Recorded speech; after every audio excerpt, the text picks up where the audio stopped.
Yes, we are back. Good to see you. It's good to be back with you tonight. I don't know that any of you join in tonight. It's been 3 weeks, and you may have broken a habit, or maybe you are not ready to begin it again. I thought I'd give this look tonight that would be the should Dan Crow shave his head look. I did not run this by Miss Crow. She's the one that really matters, but I thought I would give it a try. If you have an opinion about that, you can put it in the chat later. If not, we'll just continue on. Wow, furniture got delivered fast. That's cool. So anyway, if you like the Dan Crow shaved head look, you can say yes, and we may take a vote, we may not. But anyway, it's a joy to be with you tonight. After a 3 week summer break, we're back, in which the lovely Becky and I traveled in our RAV4 over 3,400 miles on a road trip. Now, when I tell people that, they kind of seem amazed and go like, wow, that's a trip. Where'd you go? What'd you do? Who'd you see? What did you see? When I don't give the proper response of being amazed or look exhausted, I kind of retrace the travel of our trip from Nashville. We went to hit Nashville to see our son and Jen. And then we went to Vicksburg, Mississippi to see the lovely Louise, my mom, my two sisters. She said she's going to be in tonight. We'll see. She will probably not vote for the shaved head look. And it's acting up over here. That's kind of weird, isn't it? Yeah, anyway, that's the way it looks. So maybe I ought to do that. Well, I'm not going to do that right now. But anyway, I'm being very natural with you tonight. But then we went to Hattiesburg, Mississippi to see Becky's two brothers and her sister and some of the family. And then we went to Jacksonville, Florida, not a planned stop at the beginning, to see two of my grandsons run in the AAU National Track and Field Competition. And that was a joy. And then we headed up to Lancaster, South Carolina, where we stayed for a few days with a kind couple who serve as an adoptive set of parents and grandparents to our boys. And then we returned home. It was a good trip. Charlie, Tom, good to see you. We're taking a vote, guys, on the hair. Should he shave his head or not? So if you want to say something, you can do it. The lovely Becky's looking at me with disdain right now. Now, upon reflection, when I say we drove 3,400 miles out loud, it does sound like a lot of miles, and it was. I'm grateful I enjoy trips with my sweetheart, and I'm really grateful that she is willing to put up with me on those long trips. And since that road trip is still fresh in my mind, I'm calling this Crow Chat number 218 Highway Highlights. What I want to do is share some lessons that I noticed along the journey. Charlie, Charlie, you got to have hair in the middle to go for a mohawk, dude. But great line. Anyway, I might just shave the top and leave the sides on. Who knows? Sidewalls. I don't know. But anyway, here's what I noticed along the journey. Do you know much of Jesus' life and during his ministry is recorded in the Gospels? It's contained in a few short phrases. It's not in sermons. It's not in parabolic teachings. It's in these words. And he went down to Jerusalem. Yeah, he went down to Jerusalem. Or maybe it was they went out to Caesarea Philippi. But he went down to Jerusalem.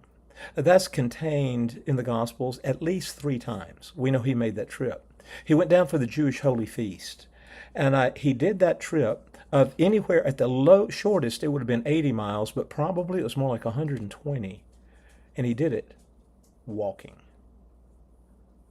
with an entourage. He did this at least 3 times. Hello, lovely Louise, during his ministry to attend those feasts. Some estimate that he walked over 1,500 miles during his lifetime. Now that makes me go, wow. Wow. Walking with an entourage, 100 miles. That takes more than a little time. It makes a lot of pit stops. When they filled up, they were filling up with something other than gasoline. They didn't check the oil. They had to check to see if they had enough water, food to make it. See, life is different when somebody travels. The rhythms are different when you travel. Scenery is different. The conditions are different. When what you have access to is different. It was not easier for Jesus. He was truly a man on the move. Larry Norman, a key figure in the Jesus movement in the late 60s and 70s, who wrote a song that truly drew me to know who Jesus is. It just really made me want to know Christ. He wrote a song called The Outlaw. It doesn't sound like a gospel song, but it starts with this, and here's the lyrics. A beautiful little guitar piece, just him and a guitar. And that's the way Larry played much of his music. He was a rock singer who became a believer and decided he was going to use his gifts to share Jesus through music. He was there before there was Christian music. He was in the capital music industry. He was considered an up-and-coming Bob Dylan figure. His lyrics are fantastic. His song, The American Novel, is an incredible song, incredible lyric. But God used him in a powerful way in the Jesus movement early on. Before it was really a movement, it began with him. The ripple is what I would call him. Here's his line. Some say he was an outlaw that roamed across the land with a band of unschooled ruffians and a few old fishermen. No one knew just where he came from or exactly what he'd done, but they said it must have been something bad if it kept him on the run. Wow, I love that line. Jesus traveled. Jesus traveled a lot. He didn't have a headquarters. He hung around in Capernaum for the beginning of his ministry up in Galilee. That's about 120 miles from Jerusalem. He had an outpost in Bethany, right outside of Jerusalem, at the home of Mary, Martha, Mary, and Lazarus. That was another place he hung out a good bit. But other than that, he was on the move. You've heard me talk about the chosen many times. The chosen really shows that nomadic Jesus on the move. They're always moving. It's really interesting what Jesus said. He self-described not having a headquarters by saying this: the foxes have holes, the birds have nests, but the Son of Man has nowhere to lay his head. It's very interesting. You see, he traveled light. It's an understatement. He was a living picture of what he said when he says, give away your belongings and come follow me. He lived that out. He didn't have anything to invite them to other than the reality of knowing the living God in flesh. That's what he called them to do. Leave what you have and come. When he told the rich young ruler, sell everything you have and follow me, he was not asking him to do anything Jesus had not done himself. He had laid aside all the divine prerogative. As Philippians says, the apostle trying to explain the incarnation, he said he laid aside the divine privilege. He emptied himself, literally. He turned his pockets inside out. How about that? Jesus traveled light. He was moving all the time. And then what he taught about was things he saw on the journey. The farmer, the one who's sowing a seed. The fishermen, look how they're casting their nets. The birds above, the flowers in the field. Yeah, the mountains in view. The temple, those giving alms at the temple.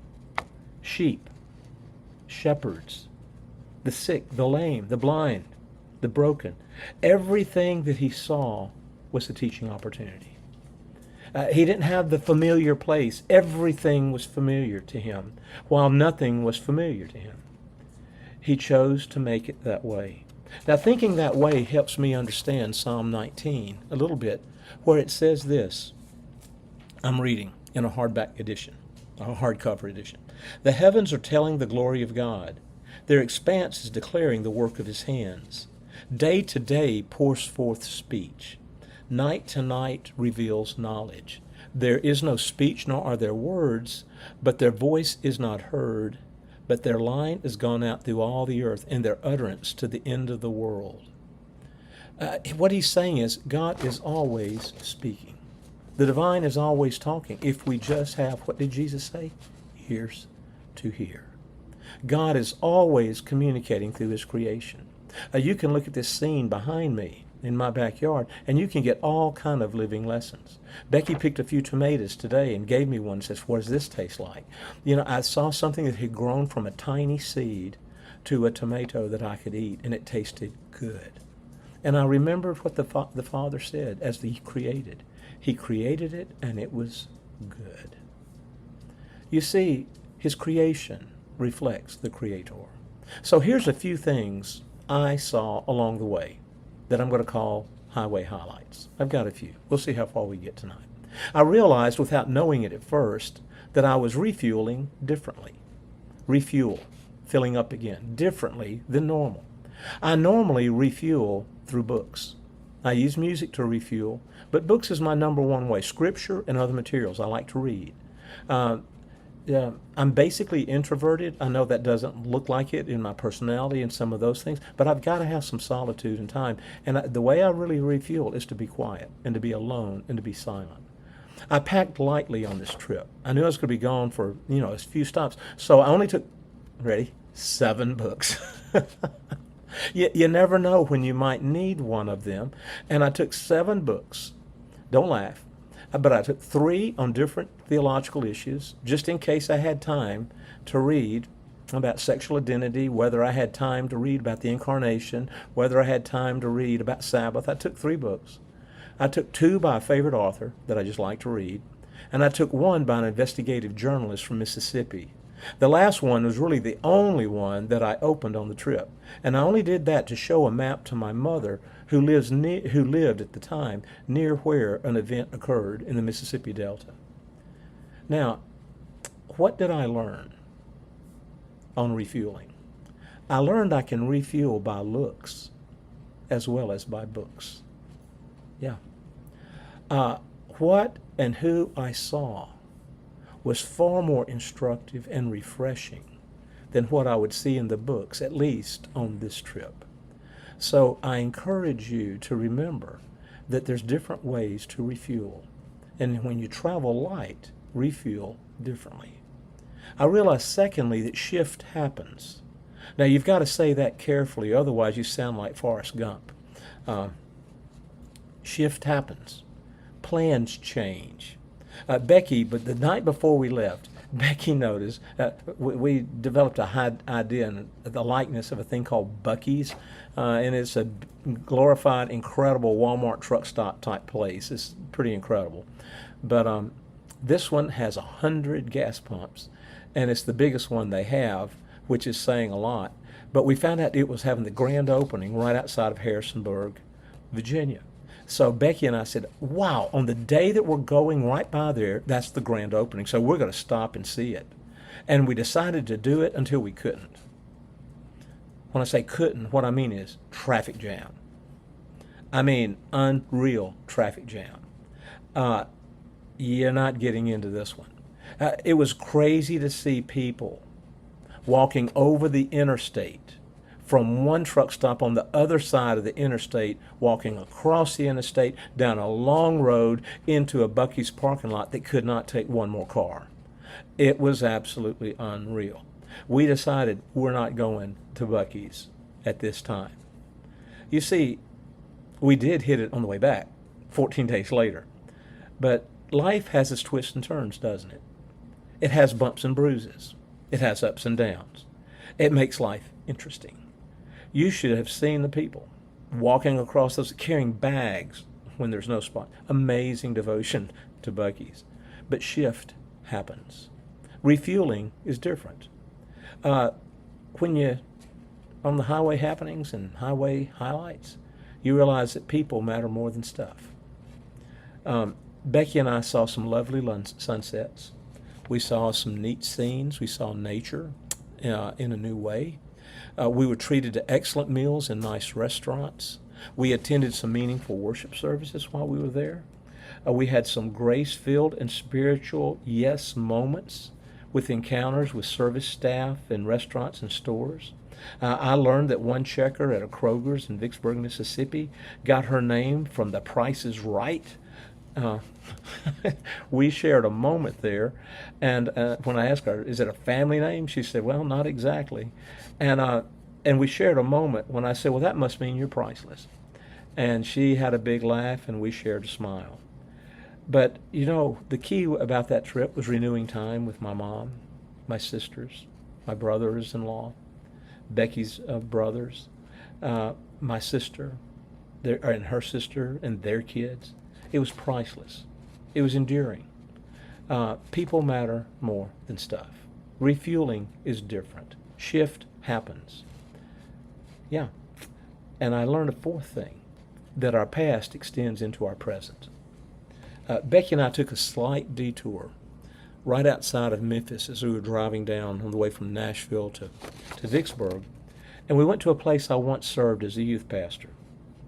And we went by the place that we used to live. We had a couple of places there. The land is there, but the houses are not. As I drove by a place where a mailbox was that God used to teach me a major lesson, the house was gone. Matter of fact, the remnants of the road was there, but they had built a new road, a new byway. But we went and got on that old road and drove down, and you could see where the driveways were.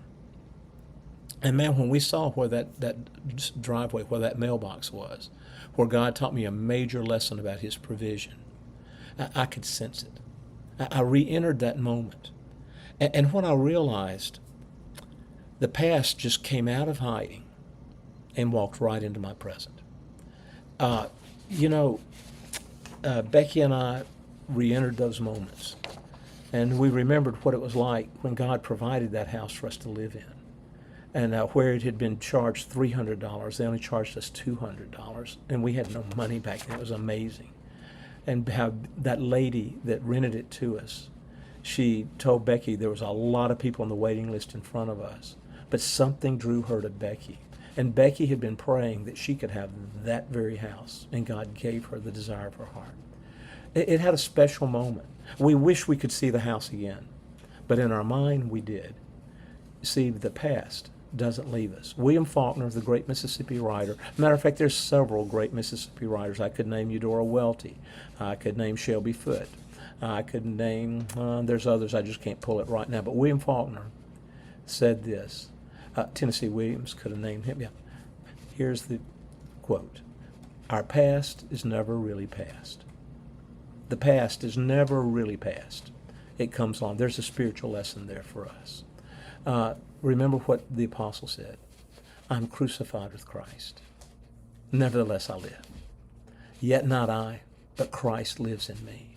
He was letting his past be in the present. And that's what it is for us. That's why we would sing at the cross, where I first saw the light, and the burden of my heart rolled away. We're not trying to live back in that moment. We're bringing that moment into our present. Becky and I celebrated our 50th anniversary back on May 24th. And I didn't want to go back and get remarried again. I had no desire to renew my vows. What I did, I enjoyed putting the present back into that moment. When I said, Becky, I love you and I commit my life to you, it was a joy to put that moment and bring it into the present, what I had done in the past. And I'm glad I could say to her, you're mine, and I've always been yours. That's important. See, the past enters into the present. Yes. It's also, people matter more than stuff. Shift happens. The changes occur. Tom, that is a milestone. Yeah. Some people would say it's a millstone for Becky, but it's a milestone for both of us, okay? It is that. And the fifth lesson I learned, there's no place like home. Thank you, Dorothy, the Wizard of Oz. Home is really not a geographical location. 3278 Ramblewood, that's my address here. Becky said, don't say that. I already did it, just did it. That's my address. But that's really not my home. Geographic location is not home. What is home is personal presence. I love going to my mom's house. I've had good times there. Becky and I and my sisters and their husbands, we moved them into that house, some years ago. I love being there. I've had great times there.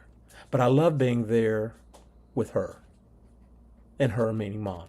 We've laughed, we've cried, we've prayed, we've read together. I've loved her dogs. Shout out to you, Benji. We painted and helped her and Dad move into that house. I like the area, but it's centered around Louise being there. You see, I love my home in Ellicott City. but it's because Becky's here. Without her, this house would lose a whole lot of value for me. It's convenient. It's close to my son and my daughter-in-law and 3 grandsons, just a mile away. I love that.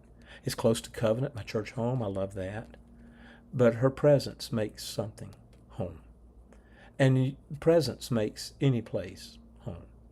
I think that's why I won't be afraid to leave whenever home is, wherever it is, when one day I exit this journey and I exit this life on my journey to head home. Yeah. For the one who's always been with me, the one who's always gone before me, the one who's always provided for me and comforted me and counseled me will be there. And there will be home. In the new heavens and the new earth, I'm going to be home. I'm grateful for my church home, Covenant Church of Ellicott City, who sponsors Crochet. I love my pastor. I thank God for him and the excellent messages he brings each week and the spiritual life he lives, a spirit-filled man. Home is what Covenant is to me because Jesus is powerful there. And because he was always home with his Father, Jesus is always home anywhere. And he can make anywhere home for you and anywhere home for me if we look to him. Those are some highlights from the highway. And I hope you've been blessed tonight. I thank God for you. You're a blessing to me. And may God bless you, Tom, Charlie, Ryan, Louise. May God bless you. And for others who will listen in, may God bless you as well. God is good all the time. And until next week, this is Dan Crow on Crow Chat.